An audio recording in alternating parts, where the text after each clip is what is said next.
Vous écoutez On lit pour vous. Pourquoi doit-on réfrigérer le lait au Québec? Un texte de Mathieu Perrault publié dans la presse du 26 juillet 2026.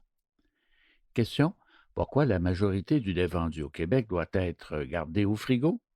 Au Chili, mon pays d'origine, la plupart du lait est vendu en emballage multicouche. C'est une question de Maria Albornoz.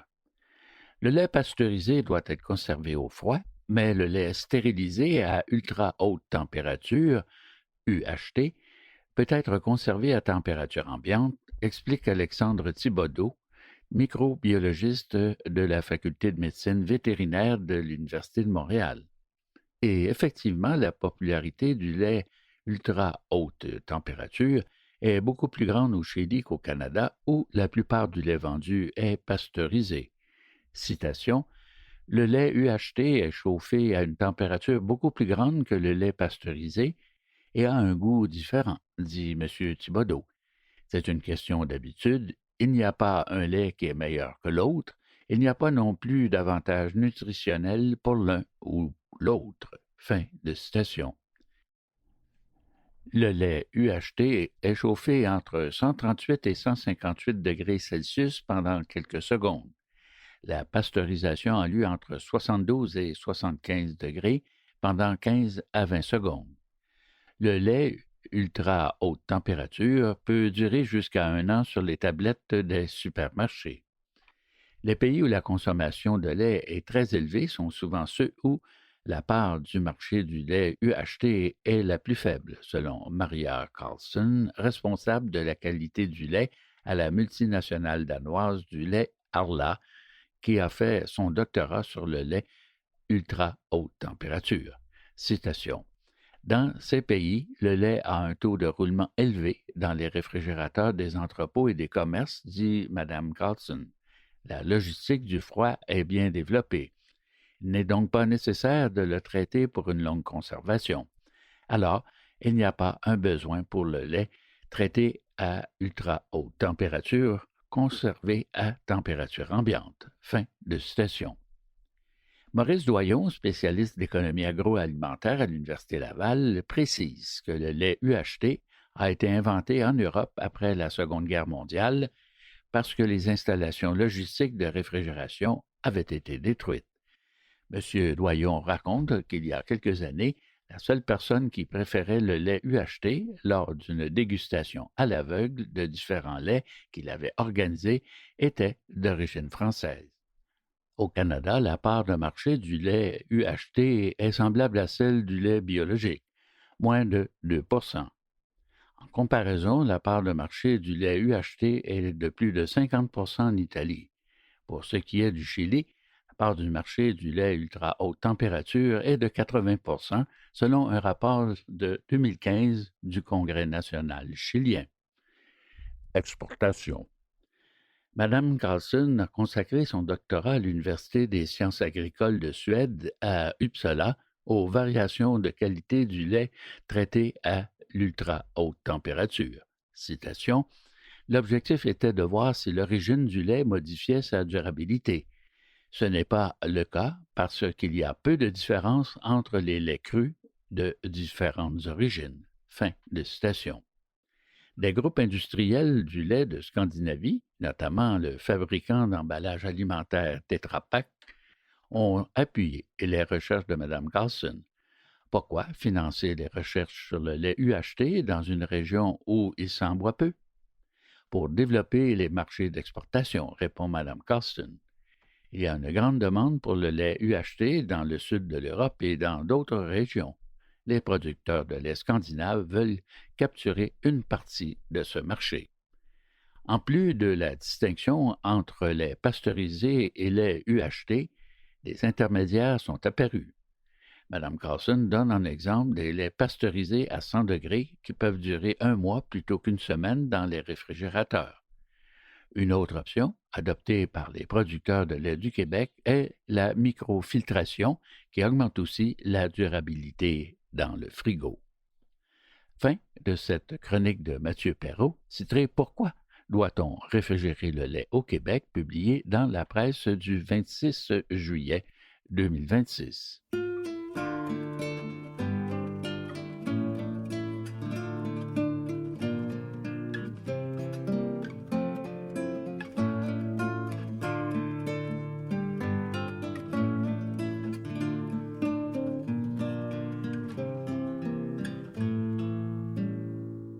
Les 5 premiers diplômés en ferronnerie d'art et forge au Québec, et les derniers, un texte d'Ariane Godbout, paru le 15 juillet 2026 dans Le Devoir.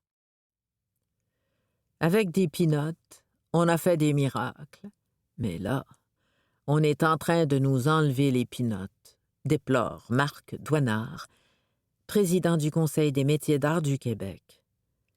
Alors que la première remise des diplômes du programme d'attestation d'études collégiales, AEC, en ferronnerie d'art et forge, en mai 2026, devait être une source de réjouissance, la nouvelle est assombrie par la suspension de cette formation et de 7 autres AEC en métier du patrimoine bâti, faute de financement. Pourtant, les besoins sont criants dans le domaine. Le patrimoine, c'est une grosse industrie en soi, avec beaucoup de chantiers potentiels, mais avec un gros manque de main-d'œuvre spécialisée pour faire les travaux de restauration ou d'entretien, observe M. Douanard, qui est aussi forgeron de métier. Au Québec, tous métiers confondus, on n'est même pas 400 à avoir un niveau suffisant pour intervenir sur les chantiers patrimoniaux, note-t-il. Le problème est tel qu'il figurait déjà dans le rapport annuel de la vérificatrice générale en 2020, qui soulignait l'absence de vision et de stratégie concertée pour répondre aux besoins de conservation du patrimoine immobilier. La solution trouvée par le gouvernement pour remédier au problème à l'époque? La création de 8 AEC en métier du patrimoine bâti, annoncée en grande pompe le 24 août 2020 par Jean Boulet et Nathalie Roy, alors respectivement ministre du Travail et ministre de la Culture et des Communications. Des formations conçues par le Conseil des métiers d'art du Québec, CMAQ, et offertes par le Cégep du Vieux-Montréal, avec l'appui financier du ministère de l'Enseignement supérieur. Des ébénistes, des tailleurs de pierre et des charpentiers se sont notamment instruits auprès d'artisans spécialisés, constituant les premières cohortes de l'histoire du Québec à suivre une formation diplômante dans des métiers traditionnels hautement recherchés. La ferronnerie d'art et de forge s'est ajoutée en 2024. Mais dès la même année, des compressions budgétaires ont mis en péril l'existence de ces formations. Mourir à petit feu. Dans un premier temps, il y a eu des suspensions d'un certain nombre d'AEC au Cégep du Vieux-Montréal, se remémore Marc Douanard. En 2024, des coupes du ministère de l'Enseignement supérieur en formation continue ont poussé l'établissement à retirer de son offre les AEC en métier du patrimoine bâti. On avait de grands défis de recrutement, explique pour sa part Éric April, directeur de la formation continue au Cégep du Vieux-Montréal. Selon lui, les programmes doivent normalement accueillir 17 étudiants pour couvrir leurs frais de gestion. Les AEC en patrimoine bâti n'étaient donc pas viables financièrement pour l'établissement.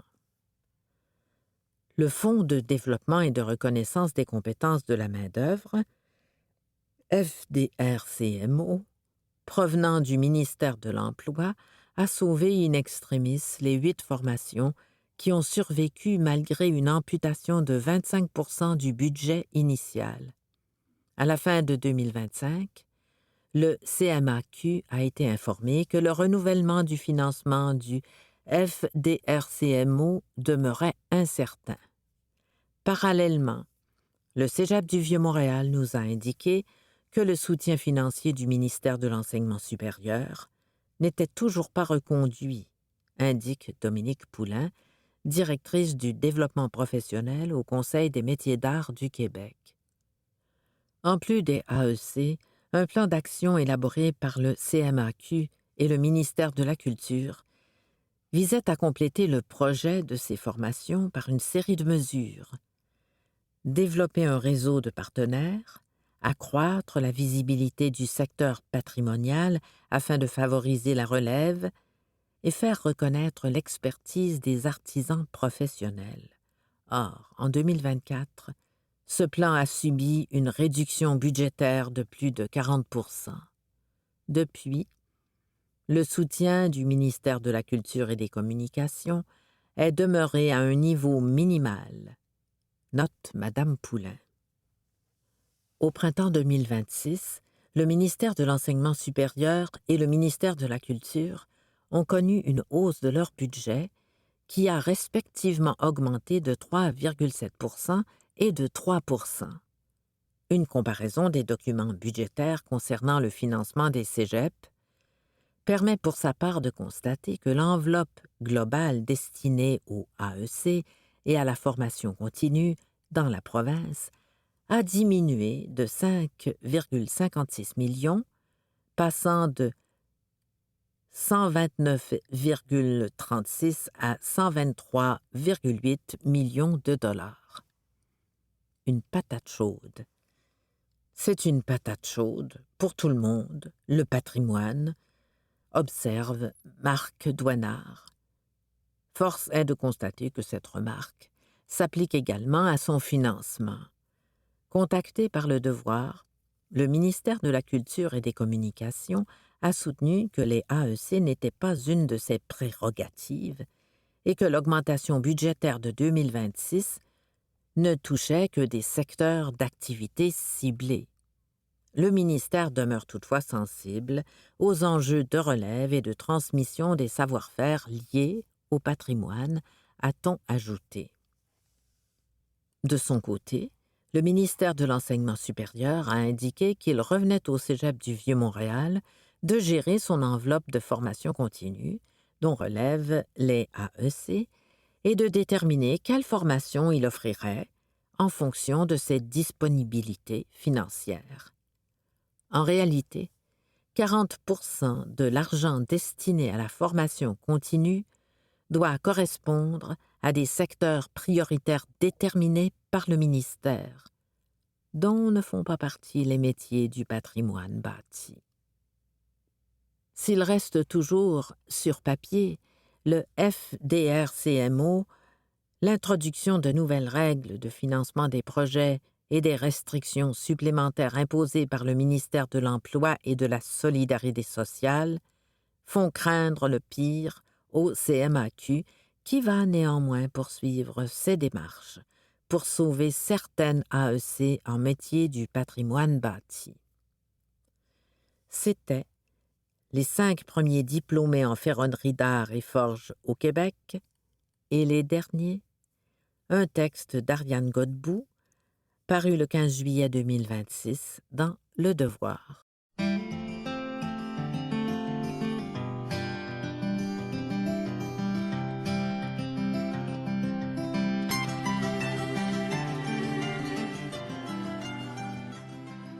Que reste-t-il de nos États-Unis? Le déclin du rêve américain. Un texte de Caroline Montpetit, paru le 23 juin 2026 dans Le Devoir. Enfin, le journaliste québécois Michel Labrec rêvait d'être américain. Mais depuis 2024, il ne met plus les pieds aux États-Unis. Son dernier livre, Que reste-t-il de nos États-Unis, l'accompagne dans 60 ans de relations avec notre voisin américain, d'abord en vacances, comme enfant, puis comme reporter pour Radio-Canada à Windsor, ville voisine de Détroit, puis comme envoyé spécial pour diverses émissions d'affaires publiques à la radio de Radio-Canada. Quand j'allais en vacances aux États-Unis, il y avait cette espèce d'idéalisation. Je parle du bonheur d'être sur une plage, de manger de la pizza qui était difficile à trouver à l'époque à Québec. Mais en arrière-fond, il y avait les plages finalement assez polluées. Il y avait aussi la discrimination raciale, dit Michel Labrec en entrevue dans un café montréalais.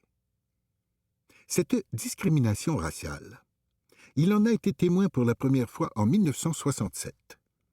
Il accompagnait son père pour une partie de baseball majeure à Détroit quand les violentes émeutes raciales ont explosé. Si on avait été attaqué, je serais peut-être devenu moi aussi raciste, dit-il aujourd'hui. Des fois, ça tient pas à grand-chose, mais moi, j'ai été choqué par ça. J'étais profondément choqué, même si j'habitais un quartier presque complètement blanc dans ma banlieue de Québec, dit-il aujourd'hui. Quand, jeune adulte, je suis allé pour la première fois en Californie, c'était un voyage un peu utopique. Les États-Unis qu'il découvre alors défendent les droits civiques, sont pro-gays.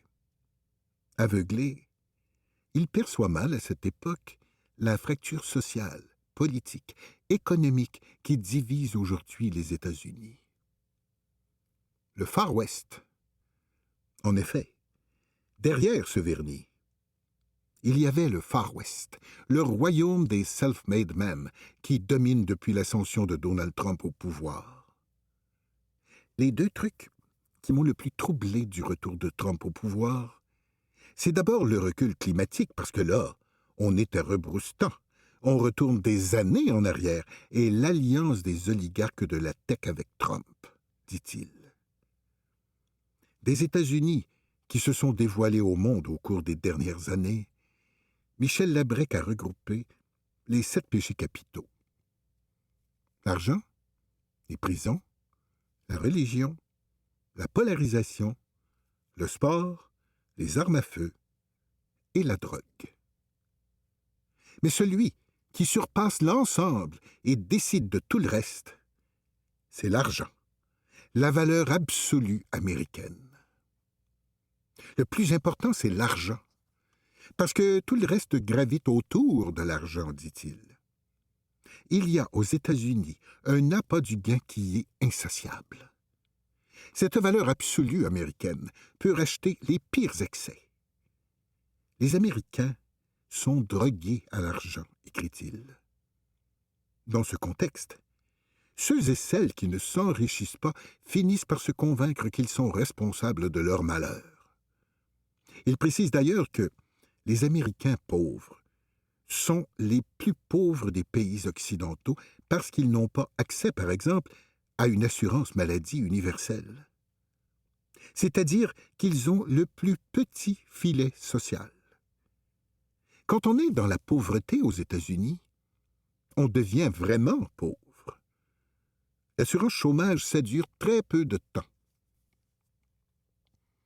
Un Texas à surveiller. Et il tire de ses incursions en sol américain des conclusions parfois étonnantes.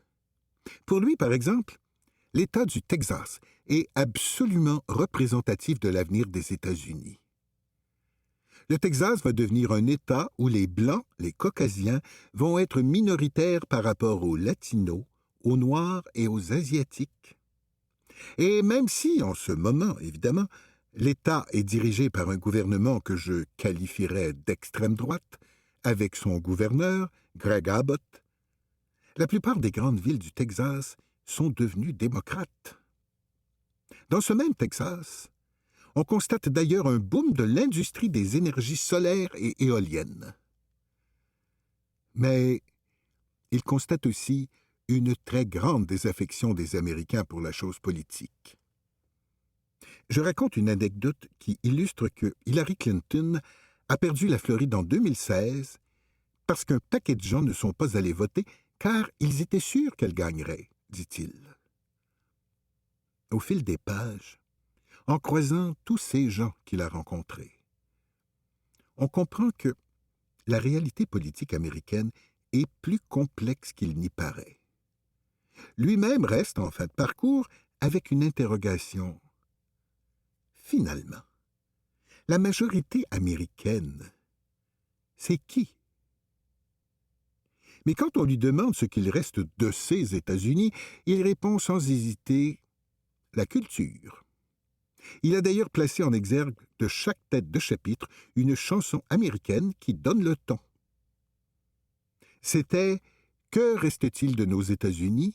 Le déclin du rêve américain », un texte de Caroline Montpetit, paru le 23 juin 2026 dans Le Devoir.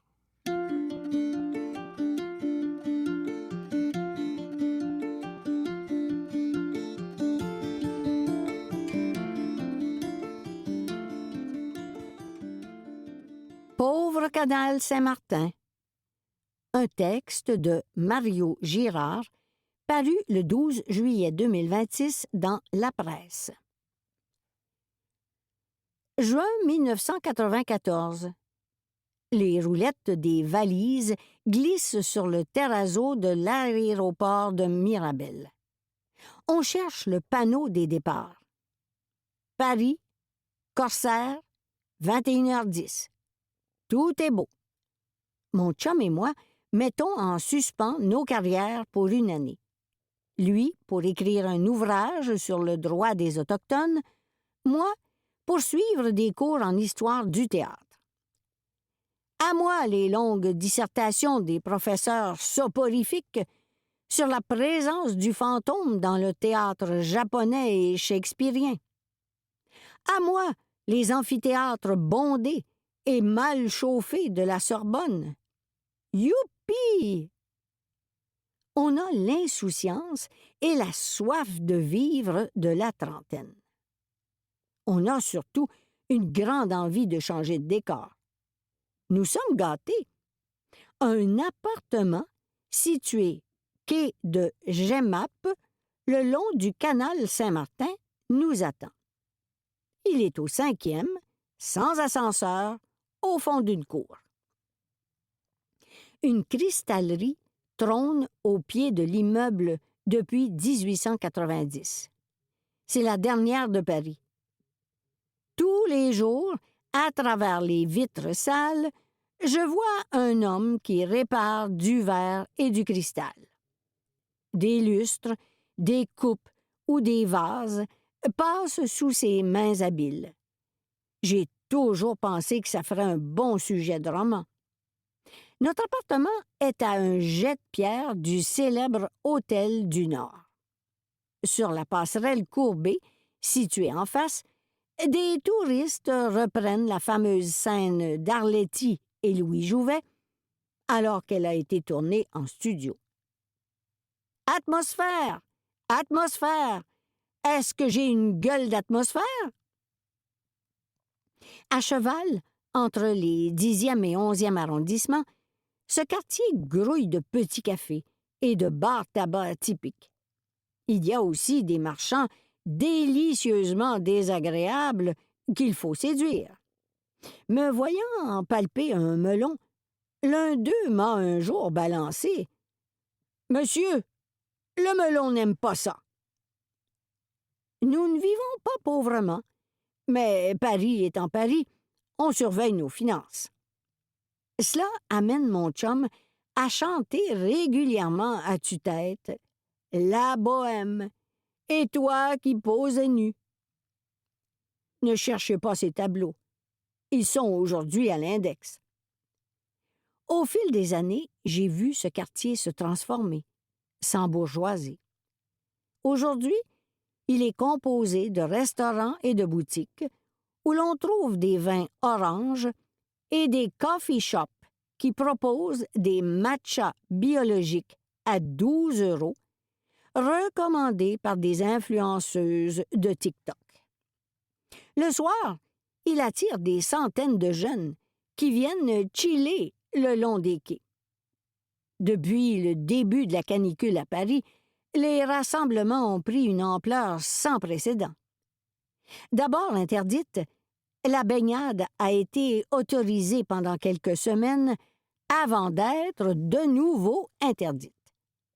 Qu'à cela ne tienne, on vient quand même faire la fête, causer des incivilités et plonger dans cette eau à la qualité douteuse en laissant derrière soi des tonnes de déchets. Depuis quelques semaines, des employés de la ville de Paris aspirent des détritus qui flottent sur l'eau. D'autres, chargés de nettoyer les trottoirs, repoussent des canettes et des bouteilles de plastique vers le canal avec leur pulvérisateur à jet. Superbe contradiction. Parfois, un cadavre refait surface. On en a découvert 2 au cours des derniers mois. Les scènes de barrage se font de plus en plus nombreuses la nuit. Les propriétaires, particulièrement les anciens, sont complètement exaspérés. De lieux bucoliques qui appartenaient à tout le monde, le canal Saint-Martin s'est sérieusement déglingué. Il est aujourd'hui assiégé. Comment expliquer une telle transformation? L'équation peut ressembler à ceci.